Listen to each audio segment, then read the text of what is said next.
ભરૂચ જિલ્લાના વાંસી-કરમાળ ગામ વચ્ચે મુખ્ય માર્ગ પર 765 કેવી હાઈટેન્શન લાઇનનો વાયર અચાનક તૂટી પડતા ભારે ચકચાર મચી ગઈ હતી। જીવલેણ વાયર રસ્તા અને ખેતરમાં પડતા વાહન ચાલકો, રાહદારીઓ, ખેડૂતો અને ખેતમજૂરોમાં ભયનો માહોલ સર્જાયો હતો। વાયર રસ્તા પર પડતા વાહનોની અવરજવર પ્રભાવિત થઈ હતી। સદનસીબે ઘટનામાં કોઈ જાનહાનિ થઈ નહોતી અને મોટી દુર્ઘટના ટળી ગઈ હતી। ઘટનાને પગલે વાંસી-કરમાળ સહિત આસપાસના ખેડૂતોમાં ભારે આક્રોશ ફાટી નીકળ્યો છે। ખેડૂતોનો આક્ષેપ છે કે હાઈટેન્શન લાઇનની યોગ્ય જાળવણી અને સુરક્ષા વ્યવસ્થા સામે ગંભીર બેદરકારી દાખવાઈ રહી છે। સ્થાનિક ખેડૂતોના જણાવ્યા મુજબ આ વિસ્તારમાં હાઈટેન્શન ટાવરો અને નવી લાઇનો પસાર કરવાની કામગીરીને લઈને પહેલેથી જ વિરોધ અને ચિંતા વ્યક્ત કરવામાં આવી છે। ત્યારે ચાલુ લાઇનનો વાયર રસ્તા પર તૂટી પડવાની ઘટનાએ ખેડૂતોની ચિંતામાં વધુ વધારો કર્યો છે। બીજી તરફ અધિકારીઓ દ્વારા વાયર ચોરીના પ્રયાસમાં કાપવામાં આવ્યો હોવાની શક્યતા વ્યક્ત કરવામાં આવી છે। જો કે સ્થાનિકોએ આ દાવા સામે સવાલો ઉઠાવી સમગ્ર ઘટનાની નિષ્પક્ષ તપાસની માંગ કરી છે। ખેડૂતોનો સવાલ છે કે હાઈટેન્શન વાયર કોઈના જીવ પર પડે ત્યારબાદ જ તંત્ર જાગશે। સ્થાનિકોએ લાઇનની તાત્કાલિક તપાસ કરી કાયમી સુરક્ષા વ્યવસ્થા ઊભી કરવાની માંગ કરી છે।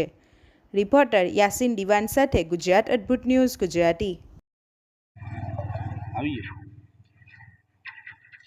જય જવાન જય કિસાન। ખેડૂતોને જે કેટલા સમયથી દહેશત હતી કે ભવિષ્યમાં હવે ઇન્સ્યોરન્સ બનવાની એક બીક હતી, એ બીક આજે અમારી સામે આવી છે। હાલ અમે વાંસી-કરમાળની વચ્ચે ઊભેલા છે અને હાઈ ટેન્શન લાઇનનો 765 કેવીનો એક કેબલ તૂટીને પડેલો છે। સદનસીબે એક બસ, એસટી બસ અને એક ટ્રક અહીંયાથી પાસ થઈ હતી, એ સદનસીબે બચી ગઈ છે। બીજા ખેત મજૂરો પણ કામ કરતા હતા, એ પણ બચી ગયા છે।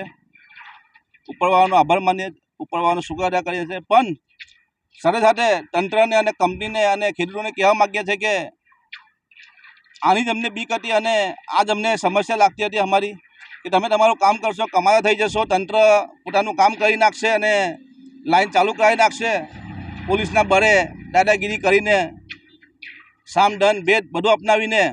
પણ એની સાથે અમારે જીવન ગુજારવાનું છે, અમારે જીવનું જોખમ છે। એટલા માટે ગત 18 તારીખના રોજ જિલ્લા કલેક્ટરશ્રીને આવેદનપત્ર આપેલું। એમાં અમારી 16 માંગોમાં એક માંગ એ પણ હતી કે ખેત માલિક, અસરગ્રસ્ત ખેડૂત માલિક અને મજૂરને યોગ્ય વીમો આપવામાં આવે। એ માંગ અમારી ખોટી ના હતી, એ માંગ આ જ કારણે હતી અને એનું આ જીવતું જાગતું ઉદાહરણ છે આ જે વાયર છે તે તૂટીને પડ્યો છે તે। અને હા, લાઈન તો બંધ છે પણ જે ગેટકોની લાઈન ચાલુ છે, જેટકો કંપનીની, એ 2 લાઈનો પર એ વાયર પડેલો છે। આપણી પાછળ પર જોઈ શકો છો કે વાયર પડેલો છે અને બીજી ચાલુ લાઈન પર વાયર પડેલો છે, એટલે એમાંથી સપ્લાય ચાલુ છે। નથી એ કોઈ અધિકારીના માથા પર પડવાનો કે નથી એ કંપનીના કોઈ માથા પર પડવાનો હોય, કંપનીના અધિકારીના માથા પર એ પડવાનો છે કે નથી કોઈ પોલીસ અધિકારીના માથા પર પડવાનો, એ ફક્ત ને ફક્ત પડવાનો છે તો ખેડૂતને ખેત મજૂર પર જ પડવાનો છે। એથી અમે સરકારી અધિકારીઓને પણ કહેવા માગીએ છીએ કે તમે તમારું કામ કરો, પણ એટલી હદે ના કરો કે ખાલી બસ કંપનીનો ફેવર કરીને ખાલી કંપનીનું જ ખેંચ કરવાનું। તમે કેટલા વખત ભાઈ જિલ્લા પ્રશાસને કેટલા વખત કંપનીઓની મુલાકાત લીધી? બતાવો અમને એક વખત કે અમે કોઈ આ લાઇનની ચાલુ લાઇનની સેફટી બાબતની ચાલુ લાઇનનું કામ કેવું રહે છે અમે મુલાકાત લીધી। એમને ફક્ત ખેડૂતના ખેતરમાં ખેડૂત પ્રતિકાર કરે છે તો એને ખાલી કઈ રીતે દબાવીને કામ ચાલુ કરવાનું। હાલ એમઆરસી માટે પેટ્રોલ આપના યોજના છે, સરપંચોને ફોન કરીને કન્વિન્સ કરેલા છે, તો એ સરપંચો પણ ક્યાં હતા? એમઆરસી જ્યારે અમારા ખેતરમાં જબરદસ્તી કામ થતું હતું ત્યાં સરપંચો ક્યાં હતા ભાઈ? એ વખતે કયા સરપંચે મદદ કરી? હાલ સરપંચો પણ એમઆરસીમાં સરકારને મદદ કરેલા છે। એટલે ફરીથી હું ખેડૂતોને કહેવા માગું છું કે જ્યાં સુધી આપણને ખેડૂતનો વીમો અને ખેત મજૂરનો વીમો ના આપે ત્યાં સુધી હવે પછી એક પણ લાઇનનું કામ થવા દેવાનું નથી। અને પ્રશાસનને પણ કહીએ છીએ કે હવે અત્યાર સુધી તો અમે કોઓપરેટ કરીને નાનું મોટું ચાલુ લેટગો કર્યું, હવે આમાં કોઈ બાંધછોડ નહીં થાય, કેમ કે આ તો અમારી સામે ઉદાહરણ છે। અત્યાર સુધી તો અમને ખાલી દહેશત હતી, હવે ઉદાહરણ અમારી સામે છે। તમને એટલો બધો લાઇનનો પ્રેમ હોય તો તમે તમારા ઘરમાં નંખાવો, તમારા ખેતરમાં નંખાવો, પણ ખેડૂતોને તો હવે હેરાન કરવાનું બંધ કરી દેજો ભાઈ। જય જવાન જય કિસાન। આજે આ અમારા કરમાળ અને વાંસીના રોડ પર જે હાઈ ટેન્શન લાઇનનો જે વાયર તૂટેલો છે એ તમે જુઓ, ટ્રાફિક બંધ છે અને અહીંયાથી પસાર થતા લોકો પર જો આ તાર પડ્યો હોત તો શું થાત? આ સરકાર અને આ પાવર ગ્રીડ હાથે જે આંધળું વર્તન, આંધળું નહીં પણ દેખતું વર્તન કરી રહેલી છે, દેખાતું વર્તન કરી રહેલી છે। એમને બતાવો કે આ તાર તૂટવાથી એટલે તમે નથી ખેડૂતને કે મજૂરોને વીમો આપતા કે નથી કંઈ આપતા. હવે આનું જે નુકસાન થશે તે કોણ ભોગવશે?